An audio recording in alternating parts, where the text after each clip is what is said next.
المؤلف رحمه الله تعالى ونفعنا بعلومه في الدارين اللهم آمين. Pada muka yang ke 125 berhimpun dengan hadrat Allah dan berhimpun dengan hadrat Nabi sallallahu alaihi wasallam. Syarat untuk sampai ke hadrat Allah adalah melalui nur Rasulullah sallallahu alaihi wasallam, sebagaimana firman Allah dalam Al-Quran di surah Jin ayat 26. Bismillahirrahmanirrahim. Alimul ghaibi fala yuzhiru ala ghaibihi ahada. Dia adalah Tuhan yang mengetahui yang gaib, maka dia tidak memperlihatkan kepada seorang pun tentang yang gaib itu. Untuk itu kita dahulukan mengetahui tentang hakikat Muhammad dalam kitab Al-Mufsidul Aqsa. Siapa yang belum mengalami tentang hakikat Muhammad, ini hakikat kenabian, hanya ia saja, hanya ia dapat mengatakan bahawa itu suatu hal yang tak dapat diteka-teka saja. Siapa yang belum mengenal hakikat Muhammad yang sebenarnya, maka belumlah ia mengenal akan erti sebenarnya, tidak lebih dari mengenal nama Muhammad sahaja. Adapun yang mengenal hakikat kenabian adalah Nabi sendiri dan orang-orang yang berada di bawah telapaknya, yakni telapak Rasulullah SAW. Seluruh amal ibadah berpokok dengan dua pokok. Pertama, syariat Muhammad, yakni ibadat bahagian zahir. Kedua, hakikat Muhammad, yakni ibadat bahagian batin. Contoh amal ibadat. Jadi kalau ibadat zahir kita kena guna syariat Muhammad. Kalau ibadat yang batin, kita diistilahkan ya, mengambil hakikat Muhammad. Jadi kalau kita dah pakai pakaian syariat Muhammad pada zahir kita, dah pakai pakaian hakikat Muhammad pada batin kita, maka kita ni siapa? Contoh, kita dah pakai seragam polis, maka kita ni siapa? Kita dah pakai pakaian bomba, maka kita ni siapa? Itu berjalannya. Soalnya maknanya semua orang boleh ikut macam mana Yusuf Aslam buat. Kan dia bercita-cita nak jadi polis, dia tak dapat jadi polis, maka dia mempoliskan dirinya dengan cara memakai baju polis, dan dia tampilkan kepolisan dia itu dengan dibuat filem, dan dinamakan filem itu Gerak Khas. Dan dia ambil polis tu, dia tak ambil polis yang lelaki-lelaki, dia mesti lantik dia polis yang ketua-ketua. Jadi dia pakailah dengan segala paku dan pangkatnya. Maka pada ketika itu kita tak nampak dia melainkan sebagai seorang polis kerana dia memakai pakaian kepolisan. Sekarang ini kita memakai pakaian Muhammad. Minta maaf ya, minta maaf. Ini istilah sahaja, istilah saja. Kita bukan nak mencari Nabi, bukan nak menjadi Nabi Muhammad akhir zaman, itu dah salah faham. Sebab itulah maknanya pengajian ilmu ini adalah pengajian peringkat kesempurnaan. Dia bukan pengajian peringkat awalan. Bila peringkat kesempurnaan, maksudnya dia ada peringkat awalan. Yang peringkat awalannya pada bab akidah, iaitu tidak ada Nabi selepas daripada Nabi Muhammad SAW, tidak ada Rasul selepas daripada Rasulullah SAW. Itu pengajian awalan. Pengajian kesempurnaan adalah bagaimana untuk kita menjadi Muhammad, iaitu dengan cara memakai pakaian Muhammad pada syariat yang zahir dan juga pada hakikat yang batin. Pada ketika itu yang peringkat penyempurnaan tidak boleh bertentangan dengan peringkat awalan. Dia kena berselari, iaitu yang kita sebut kata itu kita siapa? Kita Nabi Muhammad. Bukan apa maksud Nabi Muhammad nak menjagaku Nabi, sebab kita dah berpegang dengan ilmu awalan. Itu saja. Jadi dia kena faham ilmu permulaan dengan ilmu penyempurnaan. Tidak akan dinamakan penyempurnaan tanpa ada awalan. Macam tu. Jadi kalau kita terus pergi ke peringkat penyempurnaan, maknanya sebenarnya kita tidak ada apa-apa. Itulah maksudnya ilmu ini, ilmu kekendekan penyempurnaan. Jadi sebab itulah bila kita baca kitab-kitab seumpama ini, kita kena faham letak duduk kitab ini. Contoh, kita takkan belajar macam mana untuk apa yang contoh ni, masak kek kan. Masak kek, penyempurnaan bagi masak kek tu, kita bubuh lilin. Dia kata konon lah, contoh tak baik sikit, bubuh lilin lah. Kita buat dia punya landscape atas kek tu, lepas tu lilin. Itu yang last sekali penyempurnaan. Baru orang faham ini kek birthday. Ini kira bagi senang faham je lah ya. Jangan suruh buat pula birthday tutup lilin ni. Tapi kalau nak buat pun tak ada hal lah. Pada benda yang dipersisihkan.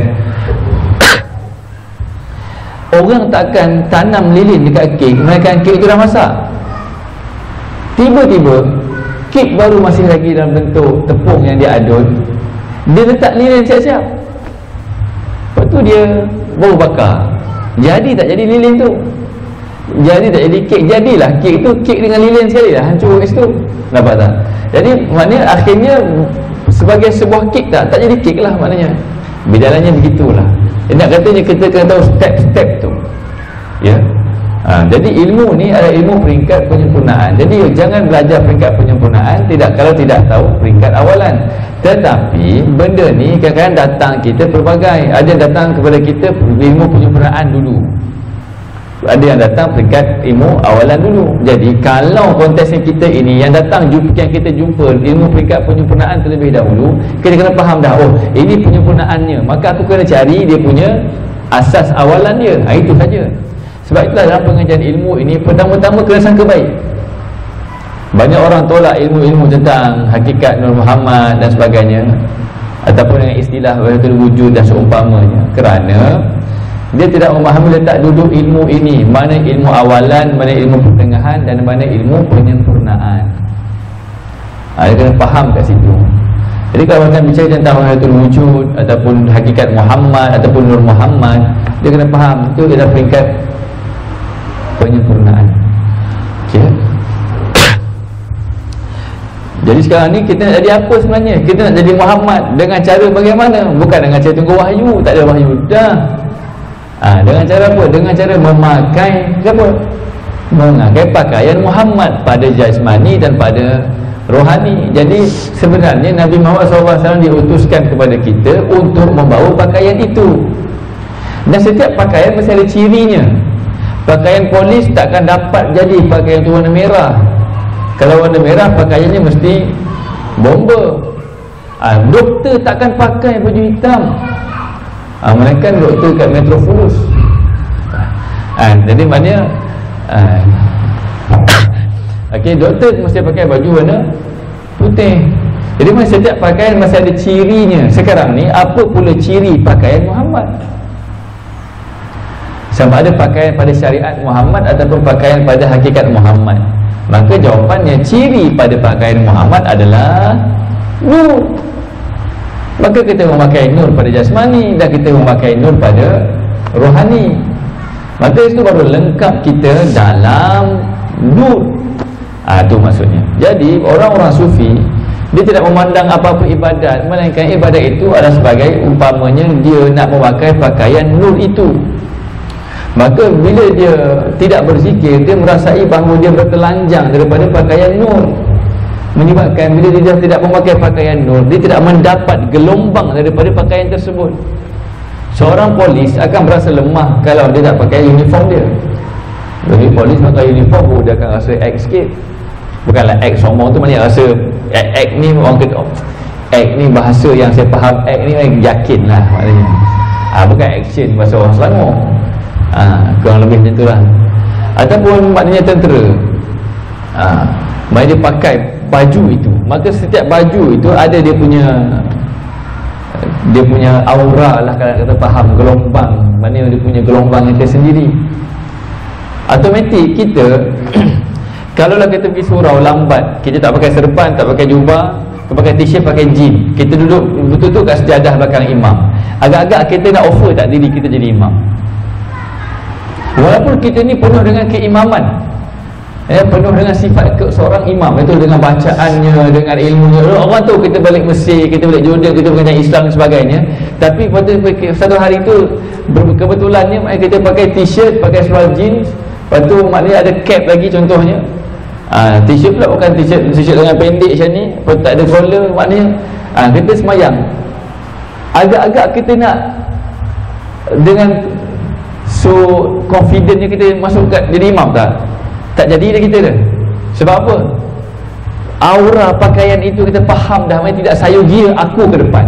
Dan orang pun tak ada nak tolak dah, walaupun tahu ini imam. Betul tak?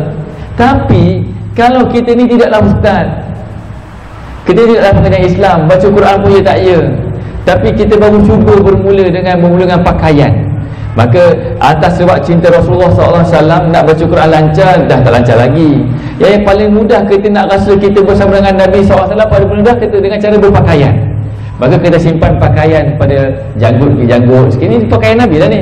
Mana janggut sikit, lepas tu kita pakai serban, pakai jubah. Bukan nak menampilkan ciri keulamakan dan sebagainya, bukan nak menampilkan ciri orang berilmu, tapi sekarang semata-mata itu niat masing-masing lah ya. Mata menyatakan bahawa ya Allah, dalam banyak-banyak perkara ini paling mudah untuk aku berasai bersama dengan Nabi SAW. Dah, okey, baju putih semua, okey, nak semayang tiba-tiba kita betul-betul belakang setiadah imam. Imam betul-betul tak datang, agak-agak orang tolak tak kita? Orang tolak kita dah, tolak dah, confirm tolak dah. Lepas tu kita jangan-jangan anta tawaduk. Nampak tak? Sebab pakaian itu membawa erti yang tersendiri. Dan pada ketika itu, kalau kita tak kena kaedah, kita pun kadang-kadang orang tak tolak pun, tapi kita pandang kanan, pandang kiri, pandang baju kita, pandang kanan, pandang baju, boleh dah dia jadi imam. Kita pun ke depan jadi imam. Sedangkan bacaan kita sanad tak ke mana, pemahaman kita, hukum hakam kita, syarat basic nak jadi imam, bacaan kena selesai dan tahu fardu ain dalam hukum hakam solat. Bukan sembrono-sembrono jadi imam. Contohnya. Jadi itu kenapa? Kerana kesan daripada pakaian. Samalah juga dengan nur, pakaian nur. Jadi bila kita memakai pakaian nur, kita akan rasa apa? Tidak berpisah kita dengan sumber nur itu. Paling simple, kita pergi kerja pakai kad metrik tak? Pakai kad metrik. Selagi kita pakai kad metrik, kita akan faham kita siapa. Kita akan faham bahawa kita ni tidak putus daripada majikan dan syarikat kita bekerja. Itu saja faktor pakaian. Jadi sebab itulah penting. Jadi ciri pakaian Muhammad ini pada syariatnya dan pada hakikatnya adalah nur. Jadi bila dah ada nur, maka nur itu membawa gelombang itu sendiri. Apa gelombangnya? Gelombang pada menyatakan kita dan Allah tidak berpisah. Kita dan Allah tidak berpisah, tapi tidak menyatu. Dia sama seperti kita dengan matahari. Bila kita di bawah terik matahari, maka cahaya matahari terkena pada kita, maka berpisah tak kita dengan matahari? Dan kita terasa hangat cahaya, hangat matahari itu terasa kat tangan kita ni. Pada ketika itu berpisah tak kita dengan matahari? Jawapannya tak berpisah. Sebab apa? Sifat matahari ada pada kita, tapi kita menyatu tak dengan matahari. Dan kita terfikir tak nak menyatu dengan matahari. Daripada orang yang pertama-tama mencuba di bidang astronomi, adakah mereka ini teringin dan teruja nak landing dekat matahari?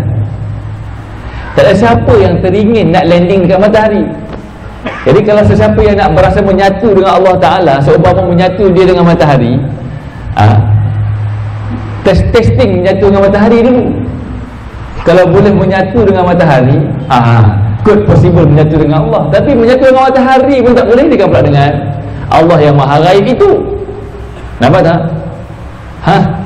Dia kena faham. Jadi maknanya merasai tidak berpisah tapi tidak menyatu.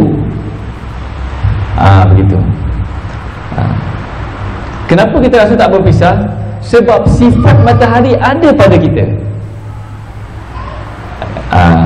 Jadi kenapa kita rasa tidak berpisah dengan Allah? Kerana sifat nur Allah ada pada kita. Yang mana sifat nur itu Allah Ta'ala tajallikan, Allah nyatakan dengan asbab siapa? Baginda Nabi SAW. Daripada pakaian syariat, rata-rata ramai orang dah melakukan. Tapi kalau orang tu dia pakai baju polis, dia tak tahu bahawa itu baju polis, adakah dia akan bertindak kepolisan? Tak bertindak kepolisan juga. Kalau dia pakai baju bomba tapi dia tak tahu bahawa itu baju bomba, adakah bila ada kebakaran dia akan tolong padamkan?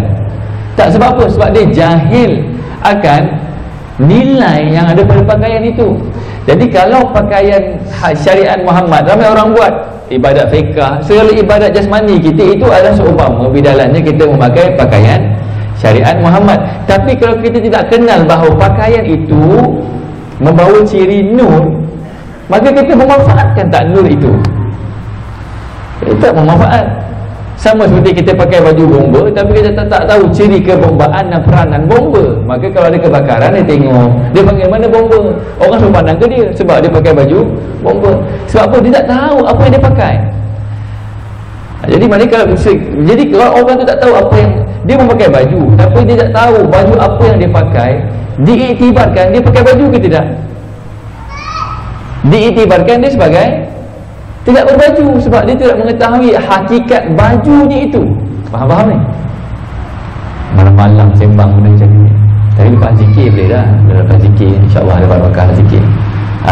Memang dia berbaju tapi diiktibarkan tidak bermanfaat bajunya itu. Sebab apa? Dia tidak mengenal akan ciri nilai baju tersebut. Sama juga kita solat, puasa, zakat, haji, itu syariat Muhammad yang kita pakaikan pada zahir kita. Tapi kalau kita tak faham Nabi Muhammad itu sebagai nur Allah, tajalli sifat nur Allah, maka kita dapat khayal bahawa kita berpahala je lah. Itu. Jadi ilmu ni ilmu yang kena bincang lepas majlis zikir, lepas selawat. Hati itu kena benar, niat kena benar dan tulus. Itu saja. Dia Allah lagi faham. Itu baru pakaian syariat Muhammad, tidak lagi pakaian hakikat Muhammad. Yang lebih halus lagi syariat, dia nampaklah. Pada syariat tu pun dah nampak solat itu nur pun susah juga kan. Dah nampak baca Quran tu sebenarnya aku nak apa dia nur. Selagi kita lagi mendambakan pahala, kita masih mendambakan makhluk. Tapi kalau kita mendambakan nur, nur yang kita dambakan itu adalah tajalli sifat, bukan makhluk. Nur dalam konteks ini bukannya nur. Sebab itu Allah Ta'ala kata, telah datang kepada kamu dari Allah cahaya. Ayat ni kena faham molek. Dengar kalau kita balik kampung, balik kampung kumpul dengan ramai, mak mertua kita ada, mak kandung kita ada, mak saudara kita ada, semua kumpul sekampung. Kumpul sekampung, kumpul serumah. Ada banyak hidangan makanan. Tiba-tiba mak kita sebut, yang ni mak masak. Faham kan? Yang ni mak yang masak. Agak-agak kita nak ambil makanan lain ke, atau kita nak ambil apa yang mak masak tu? Yang mak tunjuk. Jawapannya apa? Mesti kita ambil yang mak tu tunjuk. Apa tujuannya mak kita tunjuk ini mak masak ni? Tujuan nak katanya, nak streskan bahawa ini yang mak, ini hasil tangan, air tangan mak yang ni. Ada penzahiran kasih tak kat situ? Begitu. Sama dah juga bidalannya dengan ayat qad ja'akum minallahi nurun wa kitabun mubin. Allah Ta'ala kata telah datang, qad telah ja'akum datang kepada kamu minallah dari Allah. Tu siapa yang cakap tu? Allah. Allah telah datang kepada kamu dari Allah. Nur akan cahaya. Maknanya Allah yang bentuk koma seolah-olahnya menghidangkan kepada kita apa dia? Cahaya. Kemudian kitabun mubin, kitab yang nyata. Cahaya itu siapa? Berujuk kepada Nabi SAW. Maksudnya dalam banyak-banyak perkara yang Allah Ta'ala beri pada kita, satu-satunya perkara yang Allah Ta'ala tunjukkan apa yang Allah beri, apa dia? nur dan kitab yang nyata. Maksudnya kalau kita ambil nur itu terlebih dahulu, bahkan kita ambil yang lain-lain lagi, kita beradab tak dengan Allah. Seumpama bonda dan ayahanda, bonda lah, ayahanda tak masak sangat, bonda maknanya dah masak semua tu, tunjuk dekat anak, ini mak masak. Tiba-tiba anak ambil juga Kentucky yang dia beli, contoh. Lepas tu yang mak masak tu, dah lah mak masak, mak dah tunjuk dah ini yang mak masak. Anak tak usik pun yang mak masak tu, agak-agak bonda gembira tak? Bagus anak aku soleh, aku tunjuk sesaja je, tapi tak ambil yang aku punya. Bagus anak aku. Itu nampak tak? Jadi maksudnya pada ketika itu anak itu diperkirakan empati atau tidak dengan ibunya. Anak itu dikatakan sebagai bodoh. Dia tak faham bahasa ibunya, bahawasanya ibunya masak untuk dia, supaya dia ambil yang air tangan si ibu dulu. Tapi anak ini bodoh, dia ambil yang lain pula. Dia agak-agak ya ke mak masak itu, okey, kita ambil yang lain juga. Maksudnya anak ini tak reti bahasa, tak reti bahasa cinta. Setelah Al-Quran kena dijalani dengan bahasa cinta. Untuk mengetahui cinta itu kena memahaminya daripada limpahan bimbingan daripada guru. Guru membimbing dengan cinta, kita menerima bimbingan dengan cinta di atas payung kecintaan Nabi SAW kepada semua umat baginda, di kalangan yang guru dan di kalangan yang murid. Itu pengajian sufi berdasarkan cinta. Jadi kalau macam kecintaan itu tidak terserlah, bahkan makin membenci, maka itu bukan landasan yang sebenar. Jadi kalau tanpa kecintaan, takkan faham Quran. Jadi bila Allah Ta'ala, sebenarnya yang Allah hidangkan kepada kita nur, maka yang tu kita kena ambil dulu. Tapi tidak betul, dengan nur itu baru kita ambil yang lain-lain. Itu maksudnya. Jadi yang disebut dengan mengambil nur itu adalah pada pakaian Muhammad. Jadi nur pada syariat dan nur pada hakikat. Nur pada syariat ilmunya ilmu fiqh, nur pada hakikat ilmunya ilmu akidah dan ilmu tasawuf. Itu je lah. Jadi di antara nur pada syariat dibandingkan dengan nur pada hakikat, mana yang lebih penting untuk kita nurkan dia? Yang terlebih penting untuk kita memakaikan dia dengan pakaian nur itu pastilah pada hakikat. Sebab apa? Di akhirat nanti hanya hakikat kita yang akan dibangkitkan, iaitu ruh kita yang akan dibangkitkan. Begitulah. Jadi untuk masuk satu perkara yang zahir dan masuk betul-betul kepada yang batin, maka kena melalui proses yang berulang-ulang. Itulah proses zikir. Begitulah. Jadi lepas ni kalau kita selesai pulang daripada majlis ilmu, majlis zikir, kita ilmu tu tak berpisah dengan sifat nur Allah. Baik. Kalau kita buat apa-apa amal soleh yang kita rasakan kita dapat pahala, pahala itu adalah tajalli, bentuk penampilan nur Allah. Jadi yang kita nampaknya, jangan nampak pahala tu, tapi nampak nur itu. Satu latihan ni. Pulang daripada majlis zikir, maknanya kita bukan rasa puas dengan ibadat zikir kita tu, tapi kita rasa pulang membawa pakaian nur. Bahkan boleh kita pergi berjalan di sini tempat kilang untuk kita menjahit pakaian nur. Maka waktu kita zikir tu kita kosotkan, ini pakaian untuk isteriku, itu untuk suamiku, untuk anak-anakku. Jadi kita balik, kita sarungkan dia. Itu sebut dengan kosot.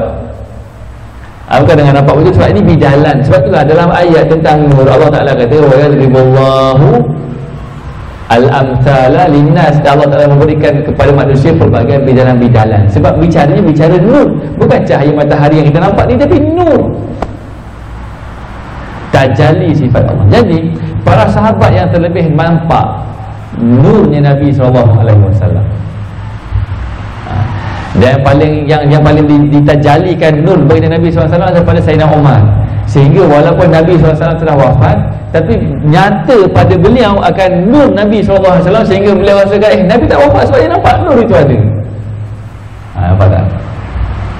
Jadi jangan kata Sayyidina Umar tu maknanya lemah beremosi, maknanya lemah perasaan, tak sanggup untuk menghadapi kenyataan bahawa Nabi sudah wafat SAW. Bukan. Itu tanda nyata pada beliau akan nur, sehingga merasakan bahawa tidak wafat bagi Nabi. Sebab beliau telah memandang Nabi dalam dimensi nur SAW. Itu bahagian dia.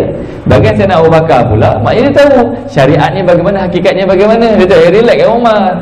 Aku nampak nur juga. Ini bukan nampak begitu bahasa ini Ustaz Faisal. Nanti Ustaz Faisal tanya saya pula, Ustaz macam mana, apa betul ke orang cakap macam tu? Tak, ini kita mudah carakan ada faham dia.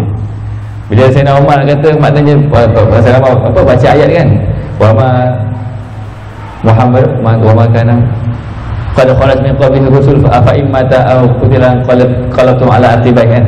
Ayat tu maknanya wa ma Muhammadun illa rasul. Nabi itu tidaklah Muhammad itu melainkan seorang utusan Allah, telah datang utusan sebelumnya dan semua rasul itu ada kematiannya, macam itulah.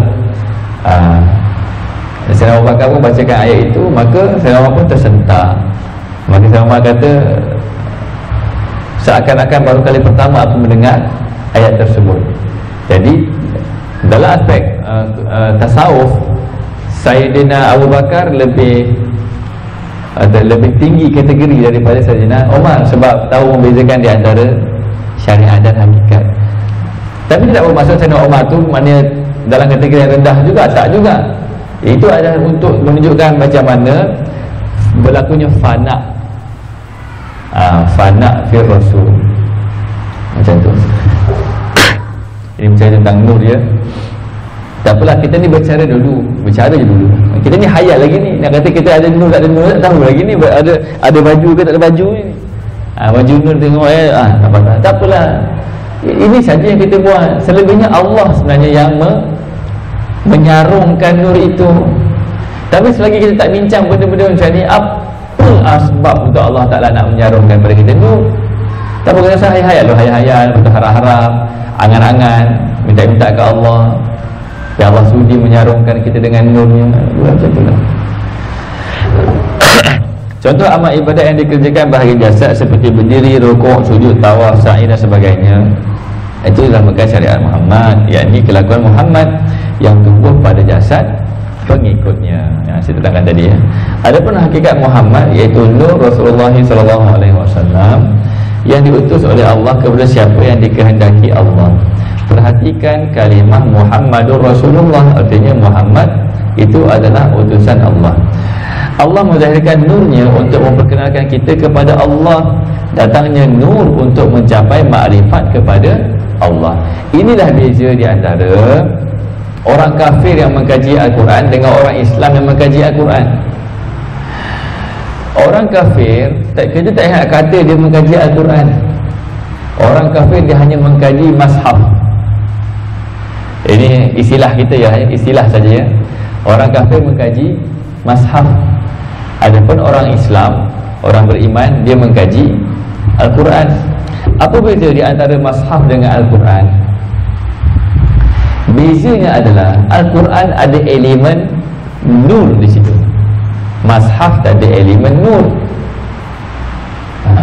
Jadi kalau kita mengkaji Al-Quran tapi tidak ada dengan elemen nur, bukannya dengan kesungguhan untuk menggapai nur. Saya nur kita bukan gapai pun, bukannya dengan kesungguhan menyediakan diri kita untuk untuk dituangkan ataupun untuk disarungkan oleh Allah akan pakaian nur itu. Faham ya?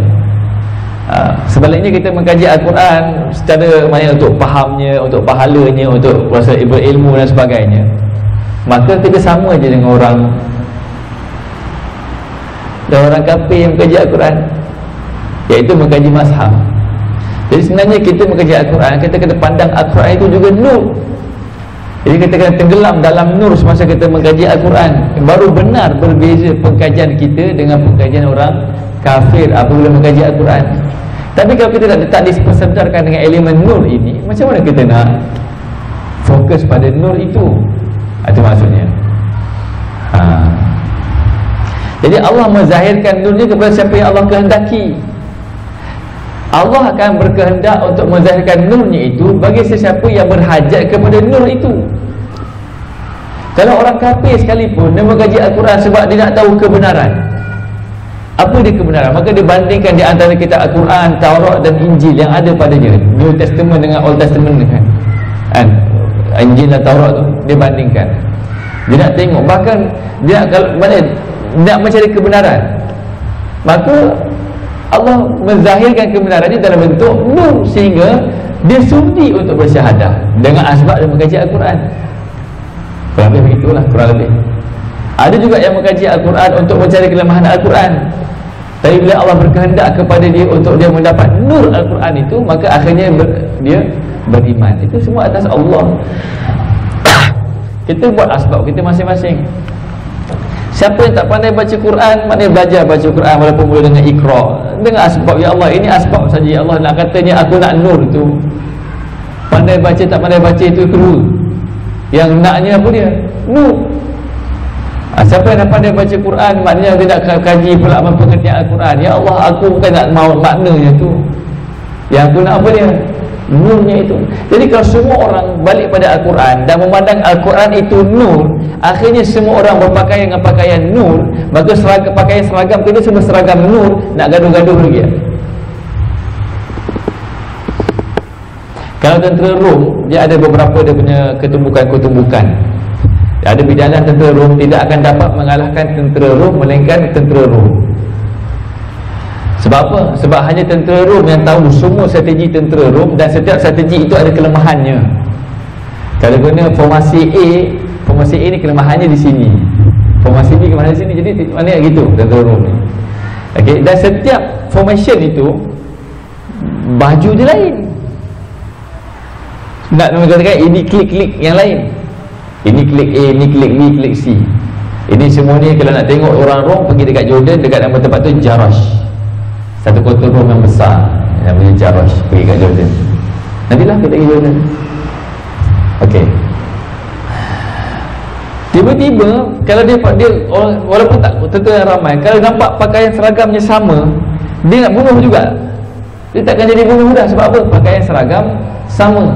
Sama juga kalau kita kata semua kita kena kembali kepada Quran dan Sunnah, kena kembali kepada Quran dan Sunnah, kembali kepada apa sebenarnya dalam Quran dan Sunnah itu. At the first place yang dikatakan kembali kepada Al-Quran dan Sunnah itu adalah kembali kepada apa dia? Nur tadi. Sebab nur itu satu esa. Cuma kaji dalam Al-Quran, ada tak kalimah nur yang Allah Ta'ala datangkan dalam bentuk plural? Ada. Nur singular. Kalau dua, nurani. Kalau plural, dia sebut anwar. Ada tak dalam Al-Quran kalimah anwar? Ada. Cari lah, sampai kiamat tak jumpa. Sebab apa?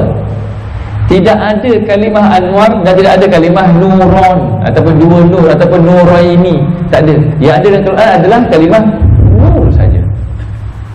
Maksudnya apa? Tidak ada dua pada nur itu. Jadi sumber utama nur itu adalah Rasulullah SAW dan Al-Quran dan As-Sunnah lah maknanya. Faham ya? Jadi kalau kita mengkaji, kalau ada seruan kembali kepada Al-Quran dan As-Sunnah, sebenarnya adalah at the first place kembali kepada nur itu. Dengan nur itu kita mengkaji hukum-hukum fiqah daripada Al-Quran dan As-Sunnah dengan sistem persekolahan mazhab. Dengan nur itu kita mengkaji macam mana pegangan akidah dengan sistem persekolahan Ahlussunnah wal Jamaah. Dengan nur itu kita mengkaji sistem kerohanian dengan sekolah tariqah. Maka semuanya dengan nur yang sama, menyebabkan walaupun hasil akhirnya berbeza. Pada fiqh ada 4 mazhab, pada tariqah ada pelbagai tariqah, pada akidah ada pelbagai pendekatan, tapi fahamnya satu. Dalam kepelbagaian itu kita tetap diperkirakan sebagai satu. Jadi kalau diperkirakan sebagai satu, nak gaduh tak? Tak gaduh. Tapi kenapa sekarang semua orang menyeru kembali kepada Al-Quran dan As-Sunnah, tapi umat Islam masih lagi berbalah? Satu je sebabnya. Sebab apa? Tidak tenggelam dalam nur dan tidak memandang nur dan tidak memakai pakaian nur daripada jasmani dan rohaninya. Itu bidalan dia. Jadi ilmu ni je satu kita dapat satu ilmu ni, lengkaplah kekuatan umat Islam. Maka di situ baru benar akhir zaman akan berlaku. Akhir zaman takkan berlaku melainkan ilmu tentang nur ini kembali dibicarakan dan dipakai oleh siapa yang Allah kehendaki. Allah berkehendak untuk memakaikan nur pada hamba-hambanya yang berkehendak kepada nurnya. Kalau tak nak, Allah bagi, tak bagi. Melainkan kalau yang nak tu orang lain. Contoh, si anak tak mau berpakai nur, tapi maknya tetap mendoakan untuk anak, maka Allah mendengar doa mak, maka Allah memakaikan kepada anak akan nur itu walaupun anak tak mau. Sebab apa? Sebab barakah doa emak. Itu je. Macam tu lah. Satu ni sikit je lagi yang kita perlu dapatkan. Faham tentang nur ni. Dia yang jadi balah sana sini ni, yang jadi maknanya tak berlapang dada, sama-sama nak berjuang Islam, tapi ya sama-sama nak faham balik pada Quran dan Sunnah, tapi sebab tak tenggelam pada nur itu. Kalau tidak, kita akan mudah berlapang dada, mudah memaafkan, dan ada yang kita sebut sebagai barakah. Sama ada barakah yang mampu untuk diungkapkan atau barakah yang tak mampu untuk diungkapkan. Mudah-mudahan Allah Ta'ala menganugerahkan kita akan nur itu. Allahumma amin. Allah menggunakan nurnya untuk memperkenalkan kita kepada Allah, datangnya nur untuk mencapai makrifat kepada Allah. Jadi selagi tak dapat nur ini, kita Allah tak, maksudnya kita kenal tak Allah, tak kenal Allah. Jadi bila kita tak kenal Allah, yang kita beribadah ni, kita sembah siapa? Maka bidalannya kita menyembah khayalan kita, ataupun Allah yang kita khayalkan. Itu tak sempurna. Saya ada ibu mana? Ibu yang saya khayalkan, ibu saya begini. Adakah sebenarnya dia beribu? Tidak, sebab dia khayal, dia tak kenal beribu dia. Ini bidalan saja yang penting. Sebab itulah hanya satu ibadat yang berkaitan dengan menuju ma'rifatullah lebih baik daripada 1000 ibadat yang berkaitan dengan semata-mata ibadat. Maknanya kalau kita solat, semata-mata nak solat, berbanding dengan majlis ilmu, nak faham ma'rifatullah, faham ma'rifatullah untuk sedetik, tak akan dapat ditandingi oleh 1000 rakaat. Itu bidalannya lah maknanya. Adapun pengertian Muhammad itu sebagai penghulu, maksudnya seluruh urusan ibadah nurnya yang mendahului dari sebelah dalam jasad manusia. Misalnya seluruh ibadah yang lahir seperti berdiri, rukuk, sujud, sa'i dan sebagainya, tetap penggeraknya dari sebelah dalam, iaitu nur Rasulullah sallallahu alaihi wasallam. Perhatikan firman Allah dalam surah Al-A'raf ayat 157, wattaba'un nural ladzi unzila ma'ahu ulaika humul muflihun, dan mengikuti cahaya yang terang yang diturunkan kepadanya, yakni Al-Quran, mereka itulah orang-orang yang beruntung. Jadi nur dekat sini merujuk kepada Al-Quran. Jadi kita kena ikut Al-Quran. Jadi maksudnya yang kita nak kena ikut pada Al-Quran itu apa dia? Elemen nurnya itu. Alladzi unzila ma'ahu, yang diturunkan yang diturunkan dengannya. Hu tu kat situ merujuk kepada Nabi Muhammad sallallahu alaihi wasallam. Nabi itu juga Allah Taala kata dia bagi dia sebagai nur. Kemudian Allah Taala turunkan nur kepada nur. Faham? Allah turunkan Al-Quran itu nur kepada Nabi SAW yang Allah gelarkan sebagai nur.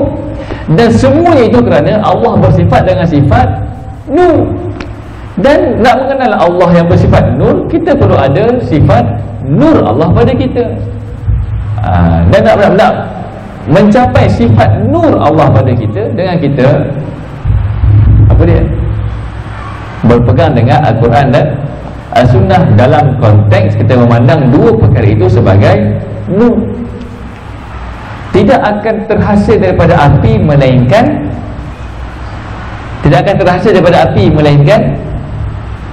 apa belum?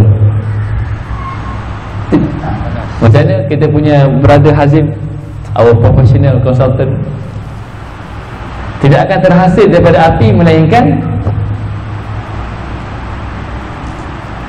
kalau professional consultant kita panggil advisor, haba. Jawapan dia tidak akan terhasil daripada api melainkan api. Mana api itu mesti sifatnya panas. Mana mungkin haba adalah kesan dari api. Maka tidak akan terhasil daripada api melainkan api. Sama juga tidak akan terhasil daripada nur melainkan nur. Jadi kalau kita benar-benar mengkaji tentang Nabi SAW, maka Nabi itu nur, maka yang terhasilnya apa? Nur. Kalau kita benar-benar mengkaji Al-Quran, Al-Quran itu nur, wattaba'un nural ladzi unzila ma'ahu, dan ikutlah Al-Quran yang sifatnya nur, yang diturunkan bersama dengannya, iaitu Nabi SAW yang sifatnya juga nur. Ulaika humul muflihun, mereka itu orang yang berjaya. Maksudnya berjaya dengan nur. Jadi tidak akan terhasil daripada Al-Quran yang Al-Quran ini nur melainkan nur. Tidak akan terhasil daripada cahaya melainkan cahaya. Itulah nur ala nur. Jadi bila akhirnya bila banyak nur, akhirnya berapa nur semua ni? Akhirnya satu nur. Maka di sana bila nampak semuanya nur belaka, akhir satu nur. Maka main nur tu merujuk kepada apa? Merujuk kepada sifatnya Allah. Ini semua dah bicara dalaman ya. Cuma bicara dalaman, perkara perbuatan dalaman yang kita cuba huraikan dengan lafaz. Kalau dapat faham ya faham. Kalau tak dapat faham, sangka baik dulu. Macam tu je lah. Subhanallah. Kadang-kadang kalau Allah nak bagi nur tu dengan cara kita berjaya, berjayalah. Kalau Allah nak bagi nur dengan cara kita sakit, sakitlah. Allah nak bagi nur dengan cara kita apa? Kita senang, senanglah. Allah nak bagi dengan cara kita muda, kita tua, kita susah, gitulah. Yang penting ya Allah, apa-apa saja kau bagi pada aku yang naknya apa dia? Nur. Hanya kerana dengan nur itu aku mengenal nur. Dan ada kata yang lain, kalau Allah ingin memperkenalkan dirinya kepada hambanya, Allah Ta'ala akan menyarukannya dengan nurnya. Dengan cara bagaimana? Dia akan obses dengan nur itu, iaitu Nabi SAW. Cumanya kalau kita mengkaji Al-Quran, Al-Quran ini tidak akan menjadi nur kalau kita membaca Al-Quran terluput daripada sumber nur, iaitu Nabi SAW. Maka sepanjang kita mengkaji Al-Quran, Nabi kena ada dulu. Jadi sebab itulah maknanya sebelum dah baca Quran selawat, apa-apa selawat. Sebab bagi dah ada Nabi dulu. Itulah maknanya Al-Quran itu kita pandang dengan pandangan nur. Untungnya kita faham ke tak faham ke, asal saja kita niatkan ya Allah sebenarnya asbab untuk aku mendapat limpahan nur, tetap kita akan dapat limpahan nur walaupun kita tak faham baca Quran. Itu untungnya. Tapi itu bahagian orang yang tak faham. Bahagian orang yang faham, dia kena bagi faham. Itu bahagian dia. Itulah satu dimensi. Kepandaian itu satu musibah. Kalau awak pandai baca Quran dengan betul, tapi awak baca Quran salah, awak tak jaga tajwid, sedangkan awak pandai baca bertajwid dengan betul, maka bacaan salah awak tu tidak akan menjadi asbab nur. Sebab apa? Awak mampu untuk baca betul. Kalau awak mampu baca betul dan baca faham dan mampu untuk mentafsirkan, tapi awak tak buat begitu, maka tak sempurna. Sebab Allah bagi kelebihan kepada awak begitu, awak kena fulfill semua benda tu, baru akan jadi nur. Tapi kalau orang yang lain, dia tak mampu nak faham, baca pun tak mampu, terhege-hege baca mangkak-rangkak, alif bayun apa, titik-titik apa, alif nampak ya? Jadi takat yang very minimum, itu yang dia mampu, maka itu pun dah cukup untuk dia menjadi asbab nur. Nampak tak? Itu kadang-kadang ada bidalan, kadang-kadang kepandaian itu satu musibah. Sebab apa? Kita kena fulfill semua kepandaian itu, baru kita lengkap operasi itu. Dan kadang-kadang maknanya so-called kebodohan itu satu nikmat, iaitu aku dah tak pandai, takat ni je aku boleh baca, tapi taklah maksudnya baik aku tak payah baca Quran, nanti banyak pula kena buat. Bukan begitu juga. Nak katanya setiap orang tidak akan terlepas peluang daripada mengecapi nur, walaupun dia pandai baca Quran ke, faham bahasa Arab ke, tak faham ke, semua orang ada ruang masing-masing. Adil tak Allah? Maka sebablah sifat adil Allah tidak berpisah dengan sifat Ar-Rahmannya. Kalau sifat adil Allah berpisah dengan sifat Ar-Rahmannya, susah kita. Gitu. Jadi sekarang timbul tak, ya Ustaz bolehlah Ustaz baca Quran laju, cepat khatam. Dia Ramadan boleh khatam 2 kali. Saya ni 2 kali Ramadan tak khatam lagi. Nampak ya? Lebih dah tu Ustaz. Betul ke macam tu pertimbangannya? Tak betul lah. Sebab apa? Sebab kalau kayu ukurnya nur, setakat mana yang awak mampu, itulah bahagian awak. Jadi bila Allah sarungkan kita dengan nur, ada beza tak? Allah menjarungkan nur pada orang yang pandai dengan Allah menjarungkan nur pada orang yang tak pandai tadi, ada beza tak? Allah menjarungkan nur pada orang yang banyak ibadat dengan Allah menjarungkan nur pada orang yang sikit ibadat sebab kelemahan-kelemahannya tu, ada beza? Jawapannya tak ada beza, tetap nur yang sama. Asal saja kedua-dua golongan ini niatnya sama, iaitu niatnya untuk mendapat limpahan nur. Habis itu saja. Itu seni. Jadi kalau macam tu kita tak ada rasa bimbang, rasa sentiasa optimis dengan Allah. Ini cakap sajalah ya, diuji nanti baru dah tahu. Tapi sampai bila kita diuji, di kalangan kita yang diuji, yang lain mendoakan. Yang kata, ustaz sembang lebih, nanti ustaz kena gini-gini, ustaz pula sedih lebih pula. Yang macam tu bukan. Ini itu ilmunya. Bila kita berjalan itu lain lagi. Contohnya kita dah pergi pelaman, pergi haji. Kita bawa orang lain yang pertama kali pergi haji. Kita dah 5 kali pergi haji. Kadang-kadang kita pun masalah kan? Orang yang pertama kali tu tolong kita pula, mereka tak tahu kan. Sebab ini ilmunya begitu, perjalanannya satu hal lagi. Saling bergandengan, insya-Allah. Sebab itulah kita menubuhkan di atas nama Sekretariat Kekeluargaan Nur Rasulullah SAW untuk kita rise up elemen nur ini, sehingga kalau kita kenal pasti mana di kalangan kita yang sedang dalam kegelapan, kita tarik dia supaya bersama-sama dengan cahaya. Sebab kegelapan bertemu dengan cahaya, kegelapan akan hilang dengan sendiri tanpa dibicarakan pun kegelapan itu. Jadi akhirnya kita berkeluarga dengan kekeluargaan nur itu. Macam tu, walau bagaimana pun latar belakang kita, insya-Allah. Habis itu perkara yang lain sekali. Dan seorang mukmin adalah seorang yang di dalam dadanya berisi nur iman yang bertempat pada hati untuk menjadi penggerak segala urusan amal ibadah. Setiap amal ibadah harus didahului oleh nur sebagai utusan Allah. Nur yang dihadirkan Allah itu untuk meningkatkan derajat hamba-Nya, dinaikkan Allah sampai ke makam yang terpuji, yakni makam mahmud. Dengan nur tersebut seseorang dapat merasai la haula wala quwwata illa billah. Dengan nur akan kelihatan hak Allah yang berhimpun pada jasad si hamba. Dengan nur akan mengerti akan hadrat Allah, yakni Allah menghadirkan haknya kepada hamba. Ketika itu si hamba terasa bahawa hak Allah menjadi pelaku dalam ibadat. Garis kat situ. Hak Allah menjadi pelaku dalam ibadat. Okey. Dan ada kata yang lain, sampai peringkat ini baru kita faham penyempurnaan kefahaman berkenaan dengan sifat ma'ani. Kan sifat ma'ani itu Allah punya kan, ya Allah Ta'ala pakai, ya Allah Ta'ala maknanya nyatakan pada kita kan.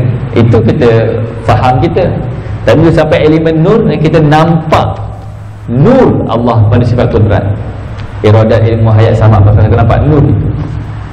Di situ baru benar, oh ini rupanya sifat ma'ani yang aku bicarakan. Kita dapat pandang dengan mata hati. Macam tu.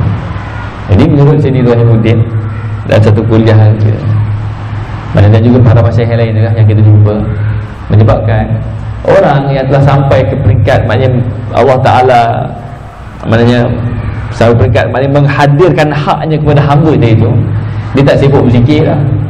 Dia tak sibuk dah, maknanya pergi majlis ilmu pun maknanya tak sibuk dah.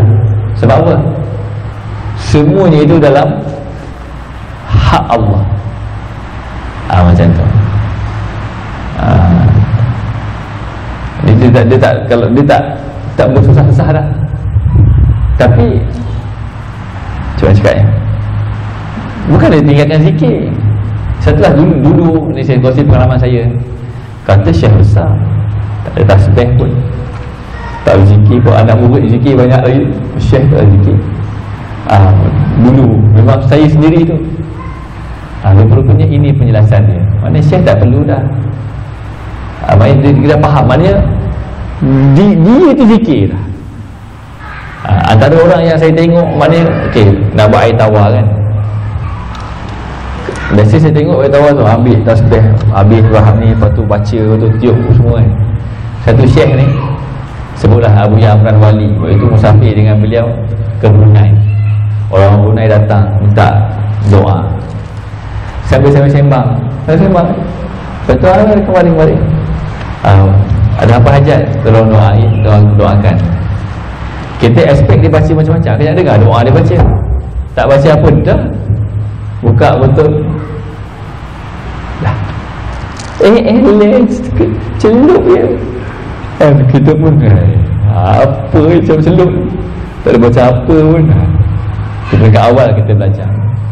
Tapi lepas kita, yang penting syarat sangka baik dan doakan kebaikan. Apa yang kita tak faham daripada hal ehwal guru kita diam dulu.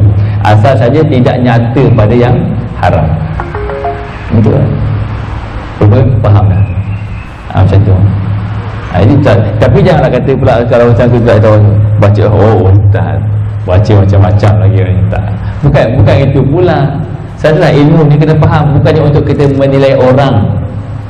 Ilmu ni untuk kita faham di mana kita berada dan di mana stage-stage kita, untuk kita saja. Tapi kalau orang salah letak ilmu ni, tak tahu ilmu ni, syekh ni tak matang lagi ni, belum zikir-zikir. Ustaz kata kalau zikir-zikir ni maksudnya kena kat cari tanya, ada tak orang yang boleh doakan ni celup jari? Dia tak nak yang baca-baca jampi-jampi pemijak lah. Itu maksudnya dah salah letak ilmu. Bukannya kita nak judge orang lain. Ilmu ni untuk kita faham di mana kita berada dalam perjalanan, supaya kita berasai nikmat berjalan. Kalau kita musafir, kita tak tahu di mana kita berada, tutup semua, taklah tak tahu apa satu, kan tak nikmat kan? Berjalannya macam tu. Ilmu ni kita terangkan ni untuk kita tahu di mana letak duduk diri kita. Panjang sikit malam ni. Al-Fatihah. A'udzubillahi minasyaitonir rajim. Bismillahirrahmanirrahim. Alhamdulillahirabbil alamin. Arrahmanirrahim. Maliki yaumiddin. Iyyaka na'budu wa iyyaka nasta'in. Ihdinas siratal mustaqim. Siratal ladzina an'amta 'alaihim ghairil maghdubi 'alaihim waladdallin. Amin. Mudah-mudahan Allah Ta'ala memberikan kita faham, dan Allah Ta'ala merezekikan kita akan nurnya itu dengan asbab bimbingan semua tuduh kita, insya-Allah. Dan kita niatkan juga untuk semua keluarga kita dan semua umat muslimin dan muslimat